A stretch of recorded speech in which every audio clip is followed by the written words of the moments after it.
Welcome back, everybody. What a day. We have been living in a time where it feels like we never get good news, and we actually got a heck of a lot of good news last night.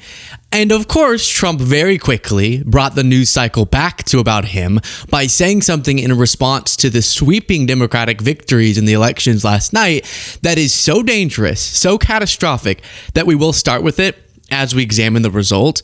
But there was one reaction that a lot of people were having in jest on Twitter after last night's results that really made me feel good. And so explore with me, please. I'll summarize it in just a second here. Be patient. On today's show, we have a lot to talk about. Trump's reaction to the election results, Nancy Mace going crazy, China trade policy. But we should first soak in the joy. The joy that something has happened in this country.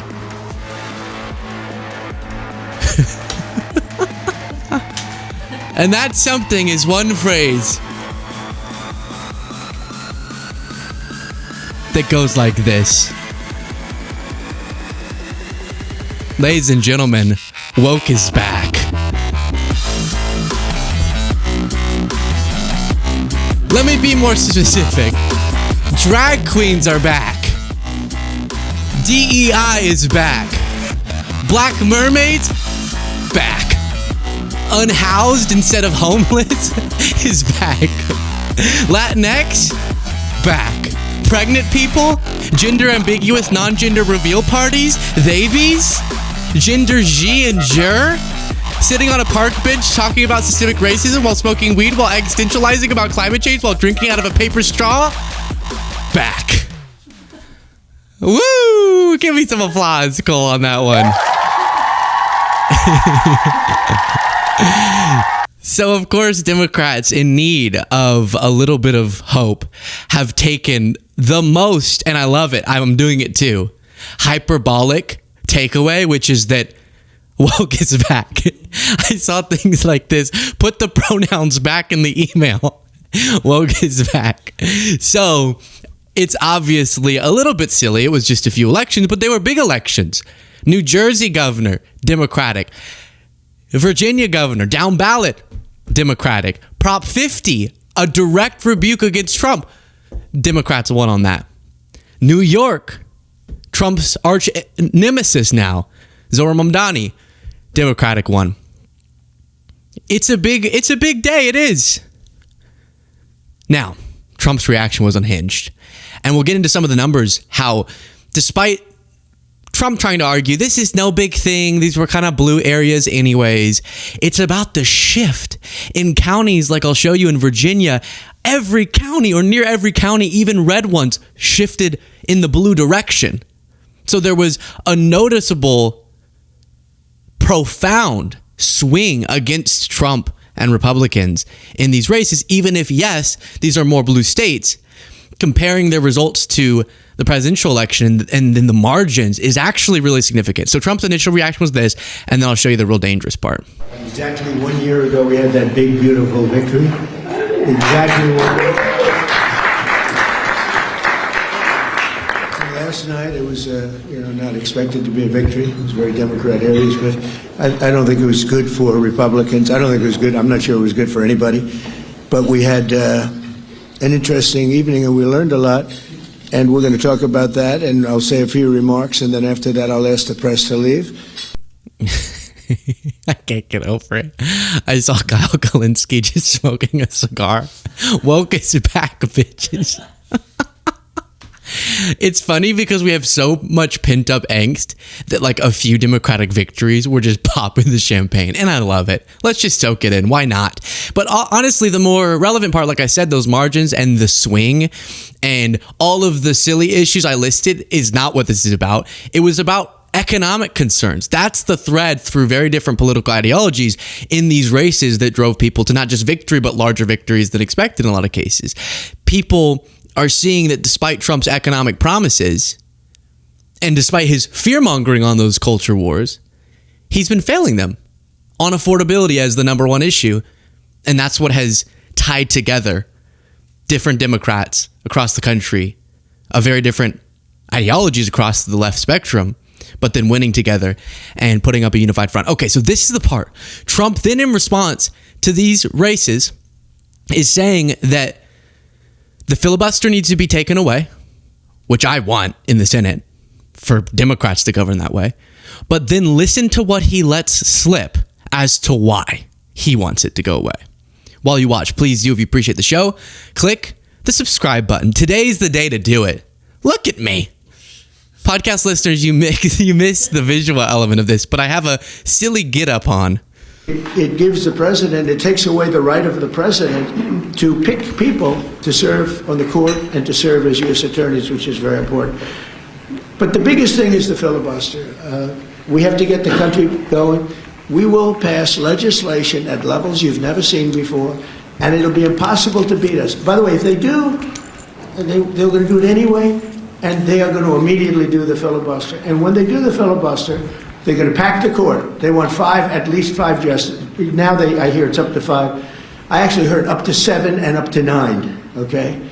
They want new judges. They want to pack the court, and they will do it in the first day, maybe the week. Maybe they'll slow it down. Okay, then listen to this clip, and then I'll respond.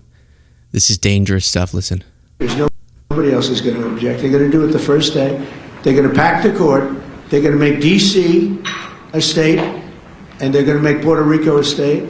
So now they pick up 2 states. They pick up 4 senators, okay? You think you have problems? They're going to do all of the things. They're going to pick up electoral votes. It's going to be a very, very bad situation. And it's done. It's done. As soon as they attain power. Now, if we do what I'm saying, they'll most likely never attain power, because we will have passed every single thing that you can imagine that it's good and all good for the country. Did you hear that?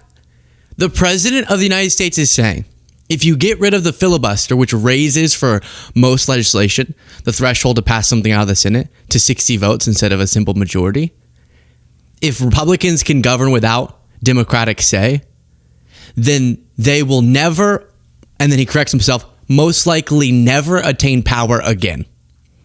Same guy who illegally tried to stay in power when he lost an election. And Republicans don't think we should be concerned that he's saying, well, I'm saying something so serious in this get up, but this is serious. It's terrifying. Listen to this again. He's just saying it. As soon as they attain power. Now, if we do what I'm saying, they'll most likely never attain power, because we will have passed every single thing that you can imagine that it's good and all good for the country. And if any Democratic president, if Obama, Biden said Republicans will most likely never attain power again if I can govern without Democratic pushback, the reaction would be mayhem. Justifiably so, from the right. That's tyrant talk. What do you mean? Of course. I think Democratic priorities are so far and away more popular than Republican. I don't understand how we keep electing Republicans, but I would still never say I think Republicans will never get power again if Trump loses this time. Of course. Of course they're going to find a way to get elected again. A very king-like thing to say, no? I'd love to hear the interpretation from a MAGA on that one. Truly scary stuff. He sees some election losses and says, I want to do something to make it to where they could never attain power again. Now, getting rid of the filibuster is not bad. I don't know why the Senate, that's already so whacked in its representation, as I've explained before, and actually favors Republicans a lot, even without the filibuster. Then you raise the threshold. When Democrats get into power, there's this insane gridlock for no reason, when there's already overrepresentation for these really rural red states with 2 senators for every state. So I'd love that for the long term, but him saying that's the reason he wants to get rid of it is scary. Public Notice had this, Trump wants Republicans to kill the filibuster. Great in a sense if Democrats get power again. The problem for Democrats is they want to do more than Republicans. There's a lot more legislation they actually want to do. Republicans love tax cuts. A lot of the stuff Trump's doing is just the executive branch. But it would be more fundamental for Democrats to have more governing ability. So a status quo of total gridlock hurts them more than the GOP, for whom a government unable to solve problems is a feature, not a bug, especially when the president doesn't go to Congress for much of anything these days with Trump's governing. Trump was also posting a lot of really ominous things after the Democratic victories, and so it begins, he said. Then talking about terminating the filibuster, more about terminating the filibuster, a level of all caps panic for sure coming through. And then his argument is we should get rid of the filibuster because Democrats are going to, which they could have last time. They should have last time, and they didn't. So it's kind of a weird argument to say the Democrats are doing all of these, or the Democrats, despite them not doing it before, would do all of these bad things by getting rid of the filibuster. So we just need to do it now anyways. Now, the hopeful part is he's wrong. It's not the case that his victory was so resounding that Democrats are so destroyed they'll never attain power again, because we just saw last night. Clearly, already Americans are swinging against Trump and Republicans. Even in a state that we expected Spanberger to win, look at this. Every single county in Virginia shifted blue. That doesn't mean every county went blue, but from the comparison of the presidential to the gubernatorial, look at this. Every single one, even deep red places, shifted more left. People are acknowledging. However much the national Democratic brand is still iffy, people want something other than Trumpism. I mean, I don't even know where this clip came from, but all of a sudden, woke churches are just singing beautifully. Look at that. I've been in so many churches in my life. I've never seen voices like this. And yeah, I'll say it. Mostly white people singing like this in a church. I've never seen such a thing. You want to hear the mostly white churches I've been in? Woo! God bless the USA.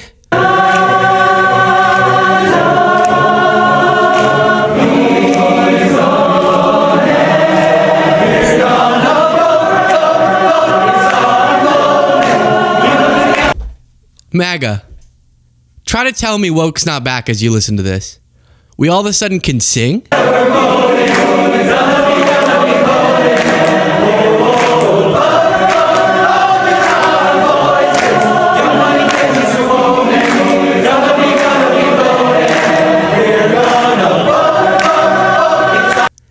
Is this even a church? I don't know what this is. Just a choir? Gorgeous, gorgeous stuff. I'll take that 10 times out of 10 over Laura Trump. You did have a Republican saying this. We are losing money in the economy. That's not good for anybody. Let's focus on that. Let's get our jobs done. I think people want to see the trains run on time. They want to see the airplanes run on time. Right. Why'd you say the trains run on time? There's a little fashy undertones to that phrase. Do you know? Okay, now we get to Zohran Mamdani. Let's listen to his victory speech. So hear me, President Trump, when I say this.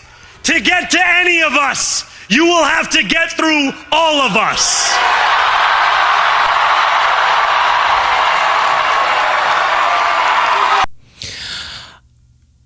Oh, it's about to get crazy. I thought he was going to come out and be like, you know what? We ran a campaign.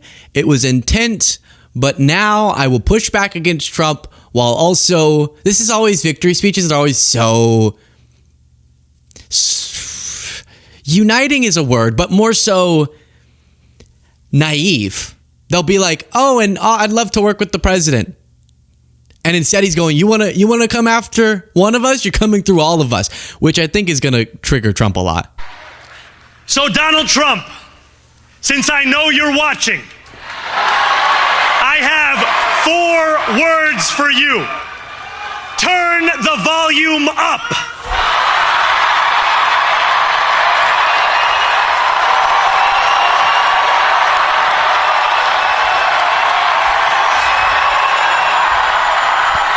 So a very combative victory speech, which does match the moment that we're in. It's a little weird, I have to be honest, with everything that's happening and with everything that was said about Zohran Mamdani. And in other cases, Democrats will have just the most horrendous thing lobbed at them and then come out in victory speeches and act like none of that happened. So while I get that some people were made uncomfortable by how combative it was, it definitely meets the moment we're in, where Trump is saying, if Mamdani wins, I'm cutting off all federal funds to New York and I'm going to do a federal takeover. I'm going to take over with the federal government an American city if someone I don't like wins. So it would be kind of strange to come out and be like, but I would love to, play patty cakes with the president if he'd like to. America, this does fit tonally, I think, what Trump has been throwing. And we'll get to later, some people are saying the takeaway from last night is when they go low, you go lower. New York, we're going to make buses fast and together. New York, we're going to deliver universal. Let the words we've spoken together, the dreams we've dreamt together, become the agenda we deliver together. And I mean, he has a lot to prove. Some big promises, lots of skeptics, and now it's govern time. Let's see after the transition what happens. Then Mikey Sherrill in New Jersey won and said this. So thank you to everyone who's joined me in fighting for a better future. I know these are tough times. I know not everyone voted for me, but I'm working for everyone. Every single one of you. I just want to give you a little taste of each person who won so you can be familiar with the sights and sounds, but we don't have time to look at big chunks from all their speeches. Here's Abigail Spanberger winning governor in Virginia. Thank you all so much.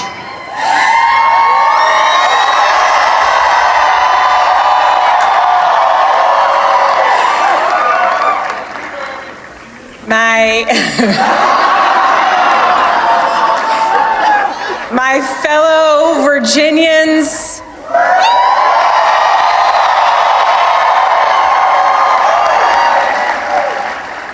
tonight we sent a message. So this is what I've been saying. Some people, y'all know that I feel this will be difficult to articulate properly, as you're saying. In interpersonal conversations, have struggled to properly explain why a level of extremism in response to Trump's extremism is not appropriate. And we've examined that on the show because my point is he's degrading institutions a ton. He's assaulting our democratic process, but it's intact enough for our path out of this authoritarian moment is through our democratic process. And I think that tonight serves as a little bit of vindication for me, which is, see, our path out of this is through democracy, not through more extremist means. And we still have it intact enough for us to push back through our institutions to protect them, through our democracy to protect it. And I hope that that uplifts people a little bit. We're not to everything's fallen apart and we got to go anarchy in response. And that's good. That's really, really good. I think a little bit of what proves that is that there's a meme war going on. If there's a meme war going on, it feels weird to imagine in history. It'll be like there was a meme war and then 2 weeks later a civil war started. Feels unlikely. Newsom was posting AI images like this in response. He won, of course, Prop 50 to redistrict California in response to the Trump-induced redistricting in Texas and elsewhere. This is Newsom pushing a stroller with a baby Trump in it. You also had these images. You can see then Newsom posted much in Trump fashion. A WWE fight with Trump's face on one of the wrestlers getting wrecked by Obama and Newsom. The prodigal son! He didn't miss that! How fitting! I still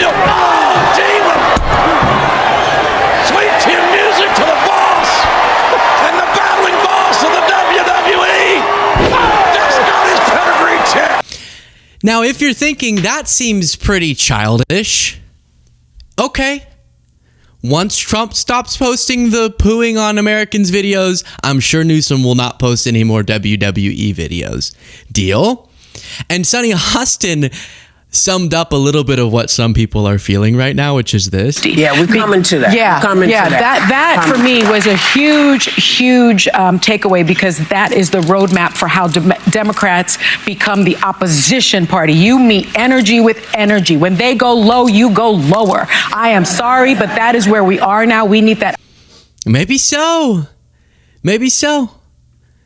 Peter Jeffries, much as And of course, my clips are playing now, again, without my permission. Even on good days, they try to bring me down. Here is Hakeem Jeffries explaining what he believes to be the through line with these races. Peter Jeffries, much has been made of the big tent last night in what was a very successful Democratic evening in smaller races like Pennsylvania and Georgia, but the three primary ones where you have moderates in New Jersey and Virginia, and obviously a self-proclaimed Democratic socialist in New York City. What lessons can you glean from that as you look to issues and candidates for next year? Well, Abigail focused relentlessly on affordability and driving down the high cost of living in Virginia. Mikey Sherrill, of course, focused relentlessly on affordability and dealing with some of the escalating prices that have been experienced in New Jersey. And of course, Zoran has focused relentlessly on affordability. That's the connective tissue that we've seen all across the country. Yeah, sure. Good. All right, cool. Then you have this on from Mamdani. I think the lesson for the president is that it's not enough to diagnose the crisis in working class Americans' lives. You have to deliver on addressing that crisis. This is a president who ran a campaign on the promise of cheaper groceries, and now, as was said by one of our co-chairs, has gone so far as to cut SNAP benefits for close to 2 million New Yorkers. So there it is. And I hope Democrats are learning from this. Trump then posted, affordability is our goal. Oh yeah? Is it? Bullshit. What about those tariffs, bubs? You have Hakeem Jeffries and Chuck Schumer sending a letter to Trump saying, "We write to demand a bipartisan meeting of legislative leaders to end the GOP shutdown of the federal government, decisively address the Republican healthcare crisis." That's I don't know if that's going to convince Trump. Democrats stand ready to meet with you face to face, anytime, any place. Trump at some point is going to have to negotiate. This is getting out of hand.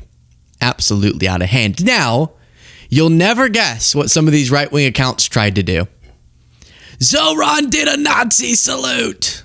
They were obsessed with this ever since Elon's. With anytime someone waves their hand out like that, they go, "See, that's the same." OMG, Libs of TikTok says. Mamdani doing multiple Nazi salutes. I'm sure the media will be all over this. Let's see. this city belongs to you. Thank you.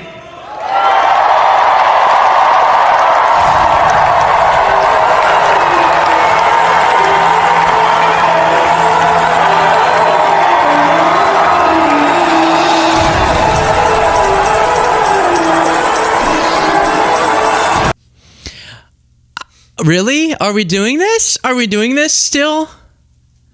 Look at Jane's haircut. It looks really good on screen. Wow. So we're doing this still. All right. Since you brought it up, let's compare and contrast. That was Zoran Mamdani, which if you do, he did. Okay. It's just, I know they post it to make me react like this, me specifically, but I'm still going to, because a lot of people think that's so clever. But let's compare. Zoran's was this, and even this, which I never saw Hitler doing this. But let's compare to Elon's again. I just want to say thank you for making it happen. Thank you.